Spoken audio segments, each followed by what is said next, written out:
संक्रांत जवळ आली की आपल्या सर्वांना हे हलव्याचे दागिने दिसतात आणि हे दागिने घालून फोटोज काढण्याचा मोह कुणाला होत नाही.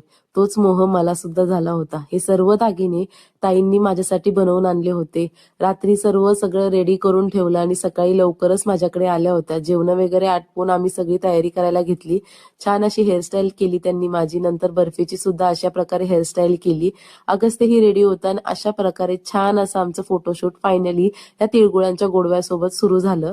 इतकं छान वाटत होतं ना, तुम्हाला काय सांगू. मीच माझ्या प्रेमात पडली की काय असं मला वाटायला लागलं होतं. ही मीच आहे का असाही मला प्रश्न पडला.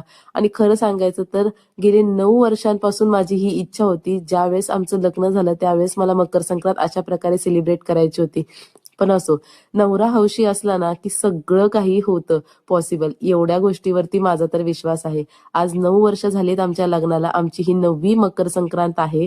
पण तरी इतकं छान वाटत होतं. अजूनही पहिल्या संक्रांतीसारखाच गोडवा आहे आमच्यात आणि तो तसाच राहो अशीच माझी इच्छा आहे.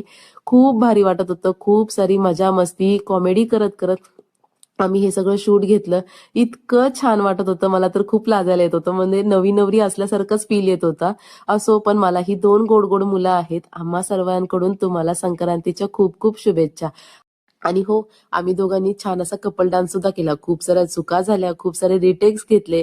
सगळी मजा मस्ती तुम्हाला पाहायला मिळणार आहे. पण त्याआधी हा लुक तर पहा, किती गोड वाटतोय ना. आवडला असेल तर नक्की मला कमेंट करून सांगा. आणि ह्या सगळ्याचं श्रेय या ताईंना जातं. या दोघींनी मला खरंच खूप छान मदत केली. हे छानसं सौंदर्य मला दिलं त्याबद्दल त्यांचे खरंच खूप ऋणी राहीन मी. अगस्त्य सोबतचे हे छान छान क्षण तुमच्यासोबत शेअर केल्यानंतर आजचा व्हिडिओ इथेच एंड करते. तुम्हाला आजचा व्हिडिओ आवडला का? आवडला असेल तर व्हिडिओला लाईक, शेअर, सबस्क्राईब करा. पुन्हा भेटू अशाच छान छान व्हिडिओ सोबत. तोपर्यंत हॅपी संक्रांत.